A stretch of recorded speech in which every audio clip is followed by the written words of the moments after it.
सीटें टीआरई 3 में आपको देखने को मिलेगा। 1 लाख के आसपास बहुत सारा प्रश्न आने लगा था कि सर एक बार बता दीजिए क्या ही आएगा।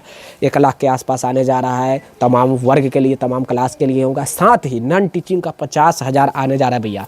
नॉन टीचिंग वाले बड़ी डिमांड कर रहे थे कि भैया हम लोग के लिए कम से कम आप आवाज़ उठाइए। तो नॉन टीचिंग टीआरई 2 द्वारा जो शिक्षकों की नियुक्ति पत्र दिया गया है, उस तमाम कैंडिडेट को आज से जो है वो स्कूल अलॉटमेंट किया जा रहा है। मैं कह सकता हूँ कि जितने भी शिक्षक, चाहे मैं बात करूँ प्रारंभिक की, माध्यमिक की या फिर उच्च माध्यमिक की, तमाम लोगों को स्कूल अलॉटमेंट किया जा रहा है। तमाम लोगों को अपबंधित नियुक्ति पत्र भी दे दिया गया। उसके बाद अब स्कूल अलॉटमेंट किया जा रहा है।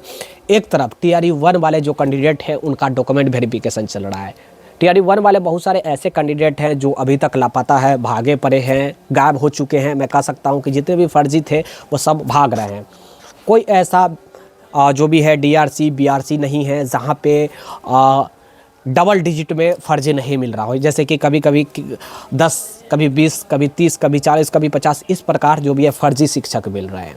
सबसे बड़ा एक प्रश्न है कि क्या वाकई में इतने बड़े पैमाने पर जो सीटें जो वैकेंट हो रही है, क्या ये टीआरई 3 में देने की तैयारी किया जा रहा है या नहीं किया जा रहा है, प्रथम वर्ग, या फिर सप्लीमेंट्री आएगा या नहीं आएगा। सप्लीमेंट्री के नाम पर युवाओं के सब को ठगा गया। मैं भी ये बात मान रहा हूँ और आयोग को भी, विभाग को भी ये बात माननी चाहिए।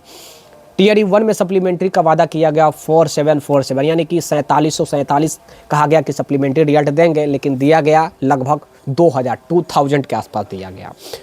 तो आखिर सैकड़ों की तादाद में जो वैकेंट सीट बच रही है, जो एक तो शुरू में 1 कैंडिडेट अदर रिजल्ट, यानी कि एक कैंडिडेट को तमाम जगह रिजल्ट देकर जो भी है सीटों को फुल फिलअप कर लिया गया। बाद में वो सीट जब वैकेंट हुई तो कहा गया कि हम जो है सप्लीमेंट्री रिजल्ट देंगे। खैर सप्लीमेंट्री रिजल्ट दिया भी नहीं गया सही प्रकार से। पिछले दिनों 35 जो है सप्लीमेंट्री रिजल्ट दिया गया।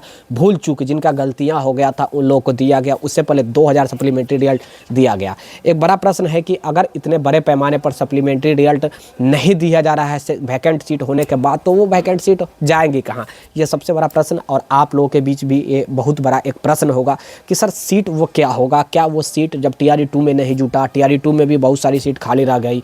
1,22,000 वैकेंसी आई, 96,000 को कहा जा रहा है कि हम नियुक्ति पत्र दिए हैं।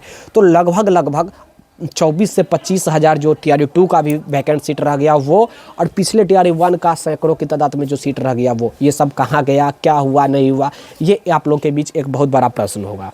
तो देखिए टीआरई 3 में तैयारी किया जा रहा है कि टीआरई 3 में तमाम प्रकार के जितने भी वैकेंट सीट रह गई है उसे फुल फिलअप करके दिया जाएगा।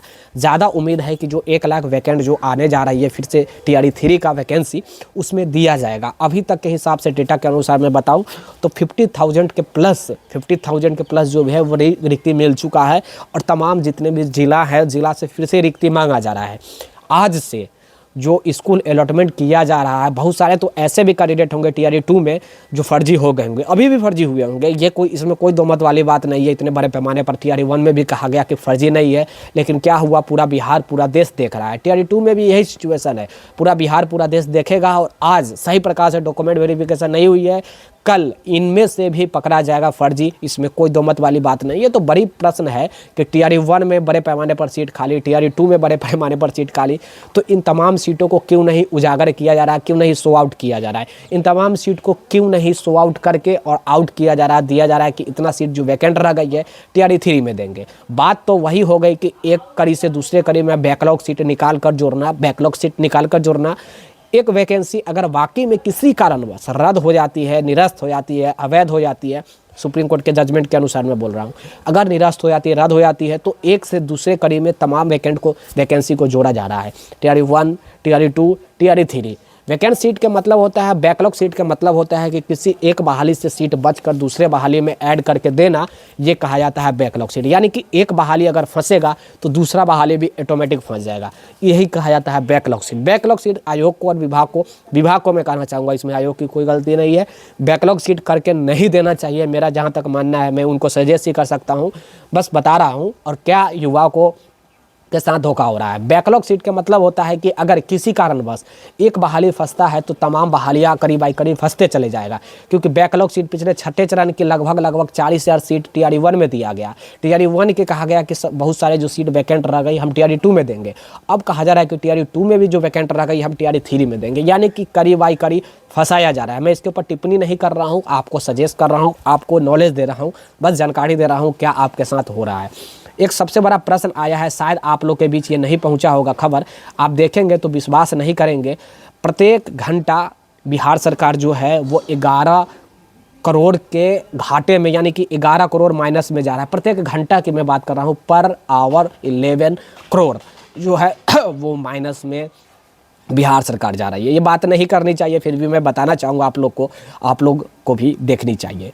3 महीने में ये देख सकते हैं, कल जो है ये डेटा आप लोग के बीच आ गया होगा। इसमें मैं दिखलाना चाहूँगा कि 3 महीने में बाजार से 23,000 करोड़ जो है वो उधार लेगी बिहार सरकार। पहले ही 3 लाख करोड़ की बोझ में दबी है बिहार सरकार, यानी कि मैं कह सकता हूँ कि 23,000 करोड़ जो है वो 3 महीने के अंदर में लेगी। इसका डेटा अगर आप देखेंगे क्यों लिया जा रहा है, सबसे बड़ा प्रश्न इसमें पूछा गया है कि क्यों लिया गया, तो कहा गया कि बिहार की डेवलपमेंट के लिए लिया जा रहा है, साथ ही बड़े पैमाने पर जो नियुक्ति किया जा रहा है उस नियुक्ति के भरपाई के लिए जा रहा है। 11 करोड़ जो है 1 घंटा में बिहार सरकार ले रही है, जो भी है 11 करोड़, यानी कि 1 घंटा में 11 करोड़ नीचे दब रही है बिहार की जो है वो कर्ज के तले में कह सकता हूँ। ये सब बातें नहीं करना चाहिए। देखिए, किसी भी बिहार, किसी भी प्रांत के लिए ये सब बड़ी गलत बात है। कर्ज कब लिया जाता है? जब आपके पास पैसा ना हो, यानी कि आमदनी कम हो और खर्च ज़्यादा हो, तब ये जो भी है कर्ज लिया जाता है। मैं ये बात इसलिए बता रहा हूँ, ये बात मुझे नहीं करना चाहिए। अगर ज़्यादा आप लोग का कमेंट आएगा तो मैं इसके ऊपर क्लियर आप लोग के बीच जो भी है एक विशेष वीडियो लेकर आ जाऊंगा, जिसमें प्रत्येक घंटा के भी जिक्र किया गया है। पूरा आरबीआई के जो भी है चेयरमैन की तरफ से कहा गया है, बिहार सरकार के फाइनेंस डिपार्टमेंट के चेयरमैन की तरफ से भी इसमें जवाब दिया गया है। मैं इसके ऊपर बात बाद में करूंगा। पहले मैं बात करना चाह रहा हूँ, ये जो वैकेंट जो TRE 1, TRE 2, TRE 3 का जो रह गया है, इसके ऊपर हम बात करने के लिए आज के इस टॉपिक में आए हैं। ये तमाम जो सीटें रह गई है, ये सीटें TRE 3 में आपको देखने को मिलेगा। 1 लाख के आसपास बहुत सारा प्रश्न आने लगा था कि सर एक बार बता दीजिए कब सीट कितना आने जा रहा है। तो 1 लाख वैकेंसी आने जा रहा है। मैं फिर से बताने जा रहा हूँ, 1 लाख के आसपास, कंफर्म नहीं है कि भैया 1 लाख ही आएगा। 1 लाख के आसपास आने जा रहा है। तमाम वर्ग के लिए, तमाम क्लास के लिए होगा। साथ ही नॉन टीचिंग का 50,000 आने जा रहा है भैया। नॉन टीचिंग वाले बड़ी डिमांड कर रहे थे कि भैया हम लोग के लिए कम से कम आप आवाज़ उठाइए। तो नॉन टीचिंग का जो है वो 50,000 के आसपास वैकेंट आने जा रहा है। अब जो लोग इंटर भी पास होंगे, जो लोग ग्रेजुएशन केवल पास होंगे, तो उनको भी एक मौका मिलेगा कि एजुकेशन डिपार्टमेंट में जुड़कर काम करने का। और एक तरफ बिहार जो है वो कर्ज के तले में दबे जा रहा है, दूसरी तरफ वैकेंसी पे वैकेंसी आ रहा है। ये भी एक सोचने वाली बात है। अभी बहुत लोग कहेंगे, जिनको जॉब हो गया वो कहेंगे कि तो आपको क्या दिक्कत है अगर कर्ज लेकर ही बिहार सरकार नौकरी दे रही है। तो देखिए, दिक्कत नहीं है, अच्छी बात है कि नौकरी दिया जा रहा है, लेकिन कर्ज लिए जा रहा है, इसके पीछे भी ज़रूर कुछ रीज़न होगा, कारण होगा। आपके पास, आप खुद अपने आप को सोच के देखिए कि मेरे जेब में मैं 5 रुपये का महीना कमाता हूँ, 5 रुपया मैं बता रहा हूँ एग्जाम्पल के तौर पर, और आप 10 रुपये खर्च कर रहे हैं, तो एक उम्मीद होता है कि हमारी सैलरी आने वाले समय में बढ़ेगी, तभी मैं मैनेज कर पाऊँगा, नहीं तो हमें खेत बेचकर अपने आप को गिरवी रख कर देना पड़ेगा। कहने का मेरा मतलब आप समझ रहे होंगे। अगर बिहार सरकार की बजट अगर 10,000 करोड़ के एग्जाम्पल के तौर पर 10,000 करोड़ का है बजट, और अगर 20,000 करोड़ वो खर्च कर रही है, तो 10,000 करोड़ जो वो माइनस में जा रही है। अगर 10,000 करोड़ वो माइनस में जा रही है, तो उनके सामने एक जरूर व्यूज होगा, सामने कुछ होगा कि हम ये काम करेंगे तो 10,000 करोड़ जो है वो बराबरी कर सकते हैं। लेकिन बिहार के पास ऐसी कोई खजाना हाथ नहीं लगा है, ना ही किसी प्रकार के बड़ा कुछ हुआ है कि भैया बिहार में कुछ बहुत बड़ा भूचाल सा आ गया हो, बहुत बड़ा कुछ सोना का भंडार मिल गया हो कि वो भरपाई हो जाएगा। ये सब मैं इसलिए बोल रहा हूँ, राजनीतिक, ये सब पे टिप्पणी नहीं करनी चाहिए। मैं निचोड़ बता दे रहा हूँ भैया, राजनीतिक है और कुछ नहीं है। नौकरी जिनको लग गया है उनको बहुत अच्छा है, और TRE 3 का इंतज़ार कीजिए। जिनको नहीं लगा है, कन्फ्यूजन ज़्यादा नहीं पालना है। जिनको नहीं लगा है, TRE 3 का इंतज़ार कीजिए। TRE 3 की नौकरी आप लोग को जल्द ही देखने को मिलेगी। अगस्त महीने में तो ऐसे भी कहा गया कि 24 अगस्त को विज्ञप्ति आने जा रहा है, तो अगस्त का वेट कीजिए, आपको देखने को मिल जाएगा। मेरा जहाँ तक मानना है कि ये जो है सर्वाइव नहीं कर पाएगा, इतने बड़े पैमाने पर जो वैकेंट जो फुलफिल किया जा रहा है, मेरे हिसाब से सर्वाइव नहीं कर पाएगा। इसलिए मैं बोल रहा हूँ क्योंकि एक तो यार इतने बड़े पैमाने पर जो है देखिए, बजट पास जो किया जाता है वो एक साल का बजट पास किया जाता है कि हम इस विभाग में 1 साल में इतना करोड़, इतना अरब रुपया खर्च करेंगे। लेकिन यहाँ है गवर्नमेंट जो है वो खर्च किसी और अलग से ले रही है, जो भी है ओपन बैंकिंग से ले रही है, तमाम प्रकार के दूसरे और सेक्टर से जो कर्ज जो ले रही है। ये भी एक सोचने वाली बात है कि मंथली देने के लिए कर्ज ले रही है, तो बजट का क्या मतलब है? बजट तब तो बजट का कोई मतलब ही नहीं हुआ कि मुझे जो ज़रूरत पड़ा तो आपसे कर्ज ले लिए। एक होता है बजट कि हम साल भर में इतना विभाग में इतना खर्च करेंगे, ये डिपार्टमेंट में इतना खर्च करेंगे, और एक होता है कि महीने महीने कर्ज लेकर देना।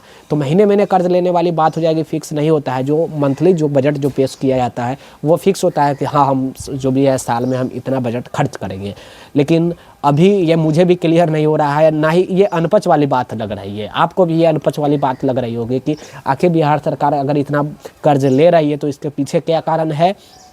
क्या बजट जो प्रावधान बजट में प्रावधान क्यों नहीं कर रही है कि हम इतना लाख करोड़ एजुकेशन डिपार्टमेंट में। ऐसे भी 18% का इंक्रीमेंट हुआ है, पिछले दिनों बजट में हुआ था, पिछले समय ही हुआ था, आप लोग भी देखे होंगे। तो उससे काफ़ी अभर अभी हो चुका है जिस प्रकार शिक्षा विभाग का बजट है। और मैं उम्मीद करता हूं कि विभाग और आयोग जो काम कर रहा है युवाओं के लिए, जो वैकेंसी जो फुलफिलअप की है वो भगवान के दया से रह जाए, स्टेबल कर जाए। लेकिन मुझे नहीं लग रहा है कि सर्वाइव कर पाएगा। आगे आप लोग समझदार हैं, सर्वाइव इतना आसान नहीं होगा यार। 8 लाख टीचर को सैलरी देना इतना आसान सर्वाइव तो नहीं है, मैं ये ज़रूर कहना चाहूँगा। इसके बारे में मैं आपको खुद बहुत कुछ देखने को मिल जाएगा समय के हिसाब से, और राजनीतिक है, बहुत कुछ हो सकता है। जब उत्तर प्रदेश में 2 लाख शिक्षक की जो थे वो सुप्रीम कोर्ट के द्वारा बाहर हो सकता है, तो कुछ भी हो सकता है। बिहार भी है, बिहार में तो और बहुत कुछ भूचाल समय टू समय आते ही रहा है, और देखिए क्या कुछ होता है, समय के हिसाब से देखने को मिल ही जाएगा। तब तक के लिए जय हिंद, जय भारत। वीडियो को लाइक शेयर और सब्सक्राइब जरूर कर दीजिएगा। आज मैं आप लोग से के बीच रूबरू बात करने के लिए आया हूँ।